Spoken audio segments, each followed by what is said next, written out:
Welcome to the SR 520 Montlake Project's February online monthly meeting. I'm Bob Derry with the Graham Communications team, and I'll be your moderator this afternoon.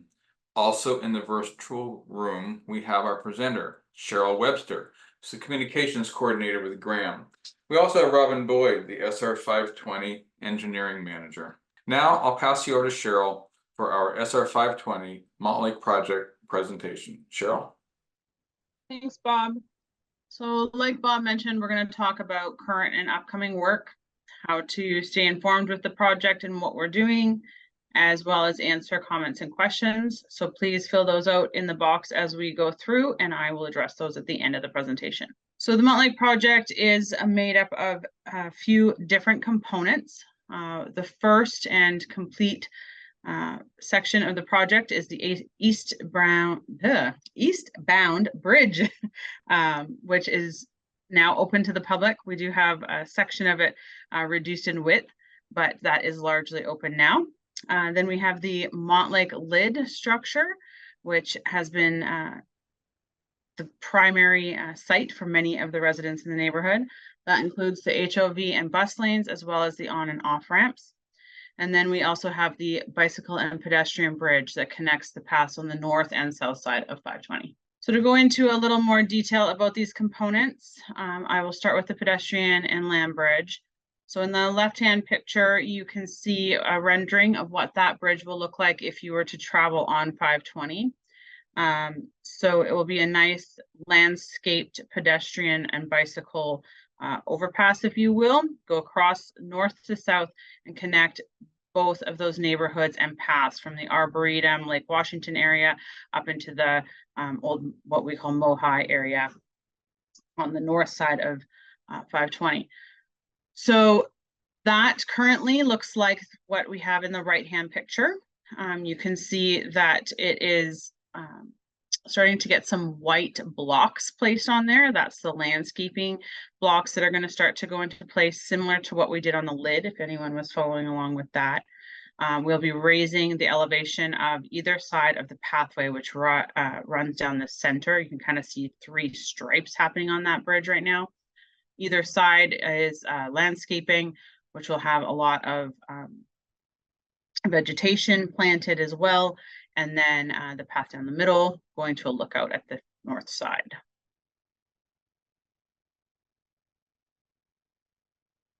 Then we have the HOV direct access ramp. So in the left-hand picture, you can see the rendering map of what that will look like along with the other roadways once it's complete. So the HOV direct access will go up the center between east and westbound traffic. And it will allow HOV and bus to go up onto the lid structure onto 24th Avenue, basically, and then cross through the center of the lid to Montlake. So in the right-hand picture, you can see the construction of that bridge, or that ramp, pardon me. That ramp is largely complete at this point in time from the 520 section up to where it meets the lid.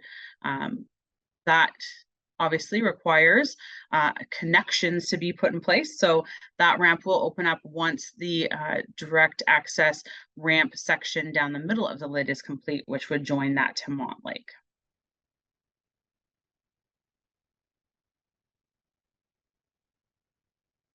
Then we've got the tunnel that's underneath of Montlake Boulevard itself on the north side, just south of Hamlin. So that runs right underneath of Montlake Boulevard, moving east and west. This picture that you see here is on the, I see our label's incorrect on that, the west entrance to the tunnel. So that's on the west side, and then it goes underneath and connects with what will be the new path network that leads towards the east and eventually connects up with the pedestrian and land bridge. And then on this side, the west side of Montlake, it connects to the Bill Dawson Trail.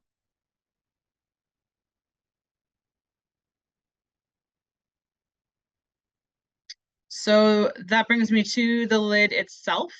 So in the left-hand picture is a rendering of what we anticipate that open green area space to look like. And on the right-hand side is what it looked like as of January 23rd. So what you see in that picture is some white blocks still showing. That's what I talked about, the geofoam landscaping blocks that raised up some of the elevation there. You can see now that there's some dirt being placed or topsoil being placed on those structures. And that continues on right now with the placement of all of the materials to start planting. So all of that topsoil. And then once the topsoil is all complete, we will start planting, as well as we are working on the sidewalks and trails that are across the bridge or across the lid, pardon me. So that goes east and west, as well as north and south. There is different paths, and there is also the bus shelters, which we will see a little bit further on in the presentation, that run down the center.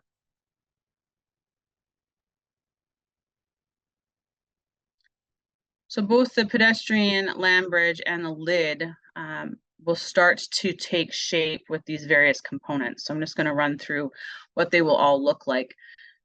So on the top left-hand side is an example, a drawing of what the railing looks like throughout the project. So that'll be the railing that's on that lookout that I mentioned previously, also the railing that's along both sides of the bridge structure, and then along some of the lid as well. Moving down in the photos there's 3 lighting fixtures. So these, and I'll emphasize this again this month, these are examples. They're not identical to what is out there, and these are not photos of the site itself. So the left-hand photo that shows Montlake Boulevard, that's an example of the lighting that will go up the center of Montlake Boulevard. Then the middle photo is the light fixtures along Lake Washington. And then the right-hand photo is an example of the 24th Avenue and HOV lighting. Then down the last row of photos there is, on the right-hand side, is the fixtures that would be along 520. So that's your standard light fixture along the freeway. Then there is lots of seating throughout the project, and that photo of the bench there is an example of one of the types of seating that you'll see. There are some others that I'll show you on the next slide. And then these photos of plants are examples of what you'll see out there. So there'll be a lot of color and variety of the plantings. These are primarily bushes that I'm showing here, but there is a large number of trees that'll be planted throughout as well. So like I mentioned, we're going to have the bus shelters go down the center of the lid. So in the right-hand photo, Bob, if you can just track that for me, you'll see the HOV ramp comes up onto the lid on the bottom left of that picture, and then crosses over 24th and runs down the center of the lid. On the left-hand side there, you can see the bus shelters. So that little complex there is what is shown in the rendering on the left-hand picture. So the bus shelters themselves will look kind of like that appearance. And then we will have seating like what you see in the bottom 2 photos. So there'll be sort of concrete block type seating for everyone while they are visiting that section of the lid.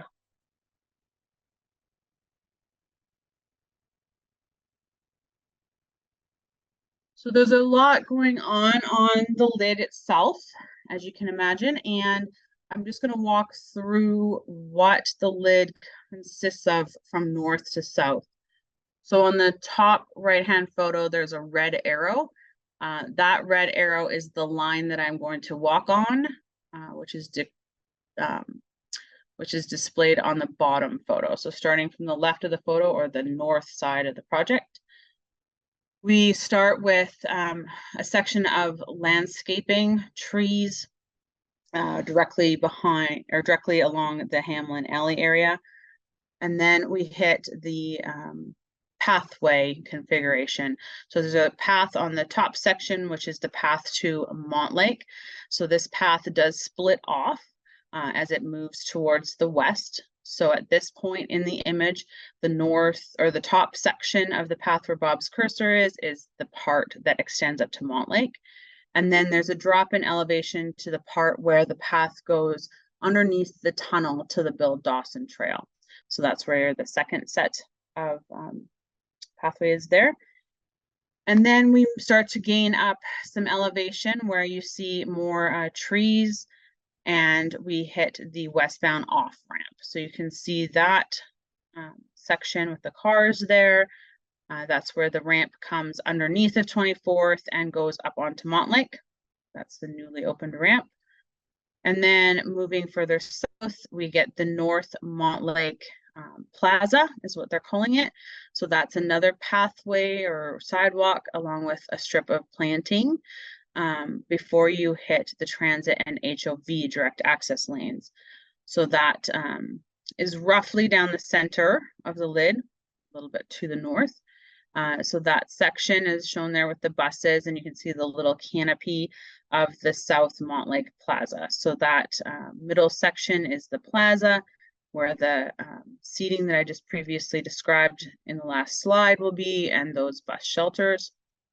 And then moving across the lid itself is a big open neighborhood space. So that'll be, varying heights of elevation there, shown with a little hill in this cross section, and it has different sections of landscaping, trees, grass, for people to visit there. And then there is a pathway that runs along the southern side of the Montlake structure, which is shown there with the little people, and another row of landscaping before we hit Lake Washington Boulevard. And in this section of Lake Washington Boulevard, it is split by a median that is landscaped as well. So you have the westbound lanes split with a strip of landscaping, and then the eastbound lanes, and then another strip of landscaping and sidewalk before you get to the homes that are currently located there. So there is a lot of components as we walk across the lid structure, and a lot of variation in height elevation, as well as different vegetation and trees throughout the project.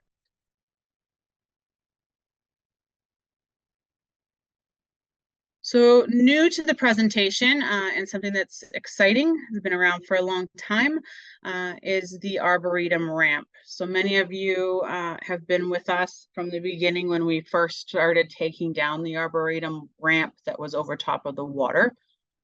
That was long removed, and now we still have the section of Arboretum ramp that is on the land side. And that is where our construction site currently is, where our staging yard is. So that part of the ramp will begin demo. Well, we were prepping for it this week, and the actual demo itself will begin on Monday. So we're going to start taking down that bridge structure, that ramp. We will be leaving Pier 2 and a section of the barrier in recognition of the Arch Group's efforts. So that section will remain as a monument, if you will, and the rest of it will be coming down in the several weeks to come.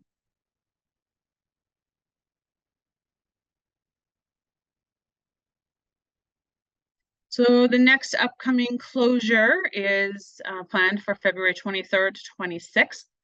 That's a full closure of Roanoke Street. So that is often a confusing closure for some moving through the area. So it goes from Montlake Boulevard along Roanoke, around the corner, which becomes Montlake West, and then ends at East Louisa Street, which is essentially parallel to Roanoke, but confusing for some.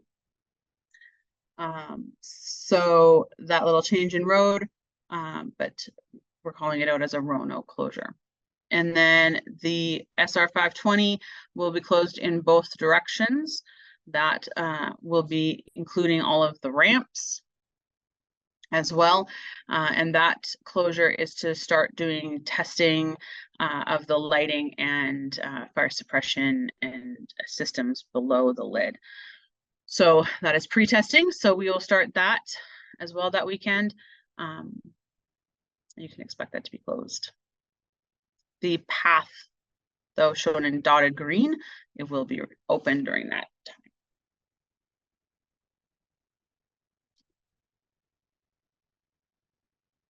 We talk about this slide every presentation. Just to remind everyone, typical working hours for the project are 7 a.m. till 10 p.m. during the week, starting 9 a.m. on weekends and holidays. We can now disregard the impact driving statement here. That is all complete at this point. And we can anticipate to see crews working out on site 24 hours a day, 7 days a week. Throughout the project, we have an MPP-CNV, which is a major public project noise variance permit, which allows us to have louder than normal levels. That said, we also have monitors for vibration and noise throughout the project that are maintained and monitored 24 hours a day, 7 days a week as well, and help us with any potential situations that we may run into. We do encourage anyone that if they feel vibrations or have concerns about noise to please call the hotline. We can address things right away if we're aware of them and aware of the concerns, but know that they are monitored as well.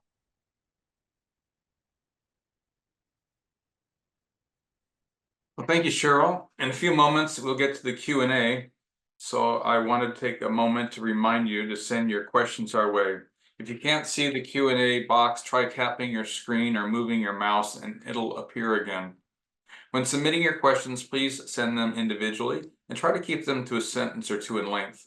Questions that are too long or are specific to an individual can be difficult for us to answer in the moment, and we'll need to follow up with you later.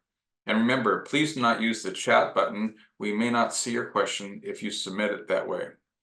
Now, how can you stay informed throughout the SR 520 Montlake project?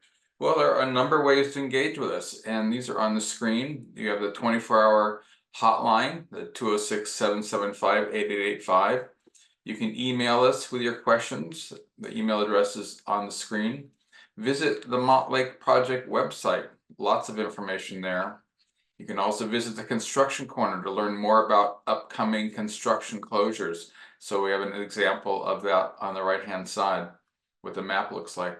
You can follow us on Twitter at @washdot_520. Sign up to receive our email updates and you can also watch construction in real time on construction cameras. I actually said on the Twitter @wash.space, it's actually @wash._520. So now it's time for the Q&A section, and I see we have a number of questions already submitted, and I'll read out your questions, which will be answered by Cheryl and Robin. So first up, we have a question saying, is there any alignment between the schedules of Montlake Project and the SR 520 I-5 Express Lanes Connection Project? Thank you for your question. So we do, when we go in for a closure of a roadway, we do coordinate that with not only that project, but several other projects throughout Seattle and area. So when we request those closures, it's largely looked at as an overall roadway unit, if you will. We work closely with the contractor on that project to utilize each other's closures when possible, as well as we utilize or we work with groups like maintenance during those road closures, where maintenance may come out and do work on, say, the floating bridge or other components of the road that we're not working on. So in large, yes, we do coordinate with that project. It doesn't mean that our construction schedules align, but we do coordinate in terms of trying to get each other's work accomplished when possible during that time. All right, next question. Will the number 48 Metro bus route have a bus stop on or near the lid? Currently, there is no stop between Roanoke and UW Hospital. Thank you for your question, Kathy. I can't speak to the actual bus routes. I'm actually not sure that we are privy to that information yet. I can tell you that there is a bus stop, and Bob can maybe circle it here on the map. There is a bus stop going northbound on the right-hand lane. You can see a little bus stopped there. Yeah, right where Bob's circling. So there is a bus stop there. I don't know what route number it will be.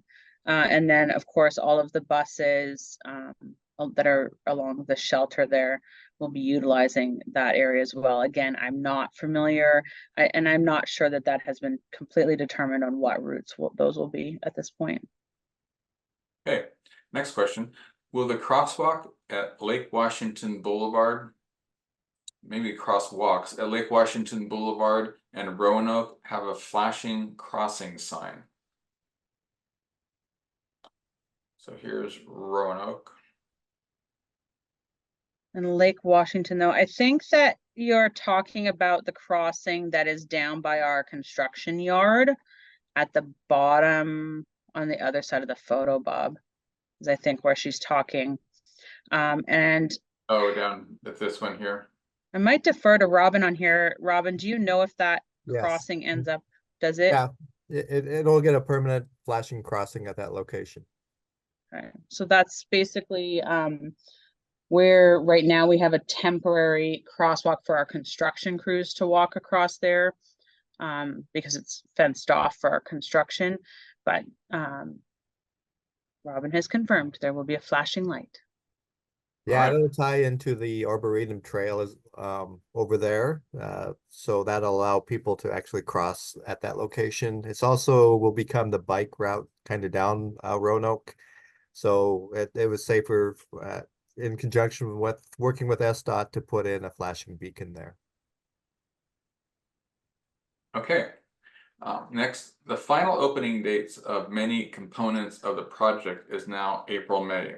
This is later than last month's meeting. It seems like the completion date is continually pushed back. Can you speak to the causes of these delays? Yep, thanks for your question, Kyle. So in previous months, we had been telling you when construction of components would be complete. And we were running into some, or I should say a lot of questions about when things would be open to the public. So we made a switch, I want to say 2 months, maybe 1 month ago, where we changed our dates to reflect when they're open to the public. These areas are large, and different components of them will likely open up at different stages. So in discussions as early as this morning with my team, I think what I'm going to do moving forward to make things more clear to everyone is you're going to see a shift in dates that is going to start becoming more specific to areas and parts of those areas that are opening to public. So example, you may be able to, the pedestrian land bridge might be open, but it might only be open for one section of it or to one path of it. So the more information I can give you, I will. And the more specific we can be with dates, we will be. So you will see a shift in dates as we start to determine the specifics and getting closer to those final opening days. Okay, I hope that next. makes sense. What was the resolution of the Montlake sign bridge controversy? Thanks for your question, Marjorie. I actually was not involved in those presentations or that information at all in terms of Graham. I will follow up or have WashDOT follow up with you with a link and information about that, about the bridge structures. All right. We have 2 more showing up here. So first, those 2 is this isn't a question, just a comment for your team. I noticed that the Google Maps show the new configuration for the westbound off-ramp, but Apple Maps and Waze still show the old configuration. That may be causing some of the undesirable congestion on 24th. Thanks for that statement, Bill. I will have the WashDOT team see if they can update Apple and Waze to the new configuration.